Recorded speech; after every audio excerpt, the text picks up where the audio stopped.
रोज एक नई कहानी देखने के लिए चैनल को सब्सक्राइब करें और बेल आइकन दबाना ना भूलें।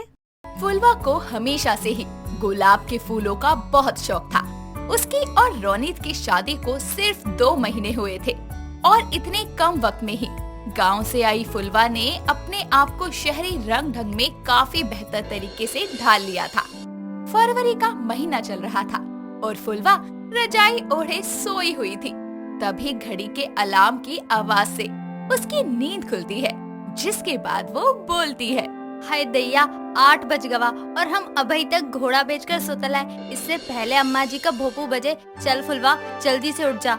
फुलवा हड़बड़ाहट में बेड से नीचे उतरने लगती है। तभी उसका पैर साड़ी में अटक जाता है, जिसके कारण वो गिर जाती है और ये आवाज सुनकर कमरे में उसकी सास कुंती आकर बोलती है, अरे क्या तोड़ दिया बहू। हाय दैया अम्मा जी हमारी कमर टूट गई। भोरे भोरे ना जाने कौन के मुंह देखे रहे। तनिक हमके उठावे में मदद तो कर दो। एकदम बकलोल वाली हरकतें करती है। पक्का हड़बड़ी में बिस्तर से उतर रही होगी, इसलिए बसर गई नीचे। किसने कहा था इतनी तूफान मेल बनने को? ओ अम्मा जी हमके उठे में देरी हो गल रहे, यही कारण हम जल्दीबाजी में रसोई में जा ही रहे थे कि गलती से छिटा गए। और अम्मा जी हमरे गांव में सब लोगन मुर्गे की बाग सुनकर उठत रहे। बाकी ई शहर में तो अलार्म की आवाज से उठे के पड़त है। अरे उसे अलार्म कहते हैं पगली। अब अपनी बकबक बंद कर और जल्दी से चाय बना। फुलवा जल्दी से किचन में जाकर सबके लिए चाय बनाती है, जिसके बाद सभी एक साथ बैठकर चाय का लुत्फ उठाते हैं और बातें करते हैं। तभी फुलवा सर पर हाथ रखते हुए बोलती है, हाय मोरी मैया हम इतना जरूरी काम कैसे भूल गए। अरे बहू ऐसा भी क्या भूल गई तू जो अपने सर को ढोल समझकर पीटने लगी? अम्मा जी हम फूलों में पानी ना ही डाले और हम यहाँ मजे से बैठकर चाय गटकत हैं और हमरे प्यारे पौधे वहाँ भूख से तड़पत हुई हैं। काहे कि खाद पानी से ही तो उनके बड़े और हरा भरा होके में मदद होता है। हाँ मेरी माँ, जाकर अपने नन्हे मुन्ने बच्चों को पानी दिया, वरना तेरी ये बेचैनी शांत नहीं होगी। फुलवा जल्दी से बगीचे में पानी लेकर जाती है और सभी फूलों के पौधों में पानी डालने लगती है। तभी उसकी नजर गुलाब के पौधे पर जाती है और वो बोलती है, हाय राम अम्मा जी, रागिनी, रोनित जी जल्दी बाहर आओ। सब कुछ खत्म हुई गवा, हमारे सपना चूर चूर हुई गवा, हम लुट गए, तबाह हो गए। फुलवा के चीखने की आवाज सुनकर सभी बाहर आते हैं और रागिनी बोलती है, क्या हुआ भाभी, आज आपका कोई कीमती सामान खो गया क्या? हाँ बहू क्या हुआ? इतनी सुबह गला फाड़कर क्यों मोहल्ले वालों की नींद खराब कर रही है? हुआ क्या है ऐसा? माँ जी सब कुछ लुट गवा, हमारी हफ्तों की मेहनत पर पानी फिर गवा। अरे ऐसा भी क्या गजब हो गया? माँ जी कुछ वक्त पहले जब हम बाजार से आवत रहे तो हमके वो कम्मो चाची के घर के पिछवाड़ा के नाला के पास ये गुलाब के पौधा नजर आयल रहे और हम उके उखाड़ लिए और अपना गमला में लगा दिए। कल तक तो एकदम ठीक रहे, पता नहीं आज कैसे मुरझा गवा हमरा गुलाब का पौधा। भाभी ये गुलाब का पौधा मुरझाया नहीं बल्कि मर चुका है। अरे हालत देखिए उसकी, पत्ते पीले हो गए हैं उसके।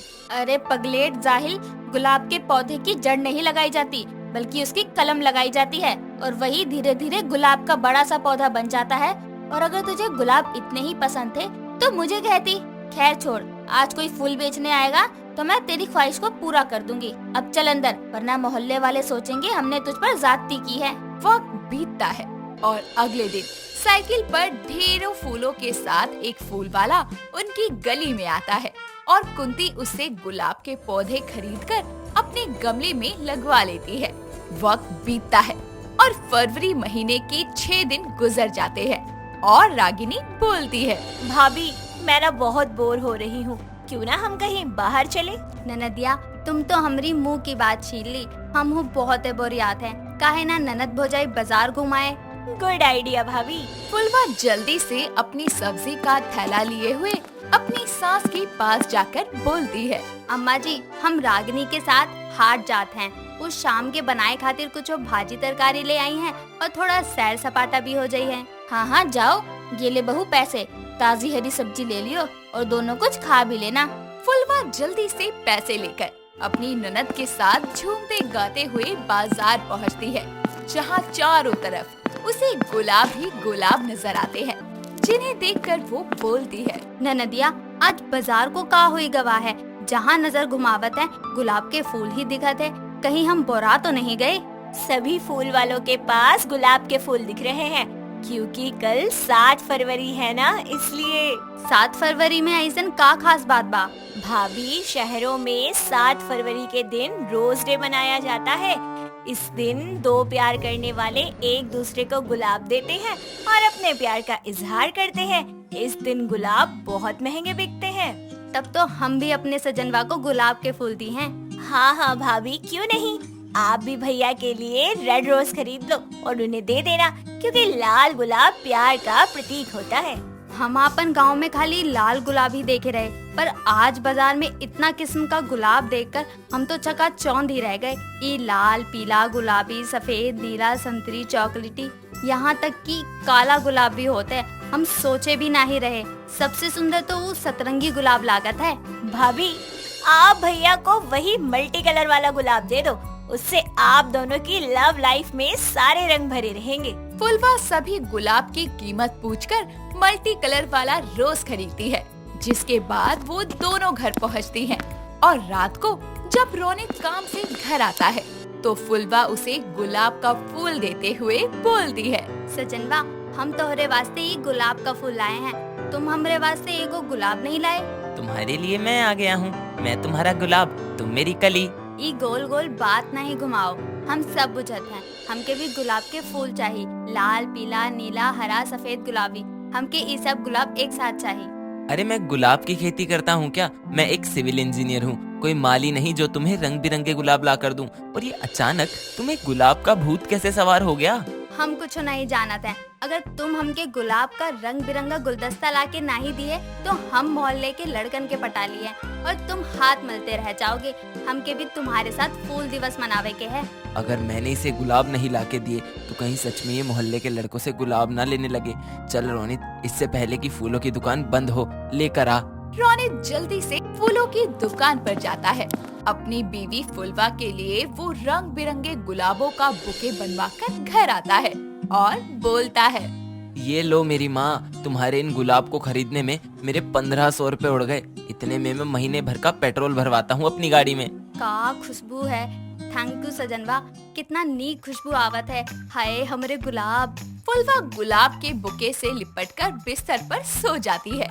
और अगले दिन यानी कि रोज डे को वो सुबह गुलदस्तों में लगे गुलाबों को लेकर पूरे मोहल्ले भर में घूमते हुए लड़कों को गुलाब देती है और अपनी पड़ोसन कम्मो को वो सफेद गुलाब देते हुए बोलती है, ई लियो कम्मो चाची, तुम सबन से बहुत लड़त हो ना, यही से ई सफेद गुलाब तुम्हारे वास्ते। कहे कि ई सफेद गुलाब शांति का प्रतीक है। कविता घर में है का? हाँ, अंदर है। जा मना ले उसके साथ भी अपना ये रोज डे। कविता, ई पीला गुलाब तुम्हारे वास्ते। काहे कि तुम हमारी सबसे अच्छी दोस्त हो।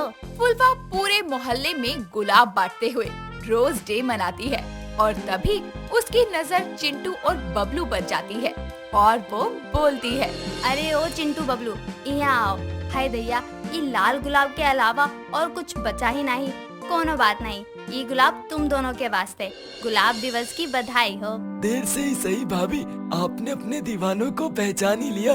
आज आपने ये लाल गुलाब देकर साबित कर दिया कि आप हमें कितना चाहती हैं। फुलवा को उनसे बातें करता देखकर उसकी पड़ोसन कम्मो कुंती के पास जाकर बोलती है, अरे कुंती कहाँ सो रही है? वहाँ तेरी बहू मोहल्ले के अय्याश लड़कों के साथ रोज डे मना रही है। पूरे मोहल्ले में गुलाब बांटती फिर रही है। जा संभाल उसको। कम्मो की बात सुनकर कुंती जल्दी से अपनी बहू को घर लेकर आती है और फुलवा के दिए गुलाब के फूल के कारण मोहल्ले के सारे लड़के उसके घर के बाहर जमावड़ा लगाकर सुबह से शाम कर देते हैं। ये सब देखकर कुंती बोलती है, अगर मुझे जरा भी भनक होती कि मेरी बहू की पसंद गुलाब है और ये रोज डे ऐसा दिन दिखाएगा तो मैं इसे पहले ही काबू में कर लेती। अगर ये निकम्मा इसे गुलाब का गुलदस्ता नहीं देता तो आज हमारे घर के आगे इतनी लंबी लाइन नहीं लगी होती। माँ, मेरी गलती के लिए आपने मुझे चप्पल से पीट दिया, लेकिन मुझे समझ नहीं आ रहा कि ये रोज डे के बारे में इसे बताया किसने। अगर माँ को पता चल गया कि मैंने ही भाभी को रोज डे के बारे में बताया था तो वो तो मुझे गधों की तरह धो देंगी। मुझे क्या पता था कि भाभी गली गली गुलाब का भंडारा करती फिरेगी। रोज डे के दिन उतावली हुई फुलवा आधी अधूरी जानकारी के कारण पूरे मोहल्ले के लड़कों को रेड रोज देकर उनकी उम्मीदें जगा देती है, जिसके कारण सभी पागलों की तरह हर साल रोज डे के दिन फुलवा के फूलों का इंतजार करते और उसके दीदार में पलके बिछाकर बैठे रहते। इसी के साथ ये रोज डे की कहानी खत्म होती है। दोस्तों, अगर आपको ये कहानी पसंद आई तो इसे लाइक करें, शेयर करें और कमेंट करके बताएं कि कहानी में आपको सबसे अच्छा क्या लगा।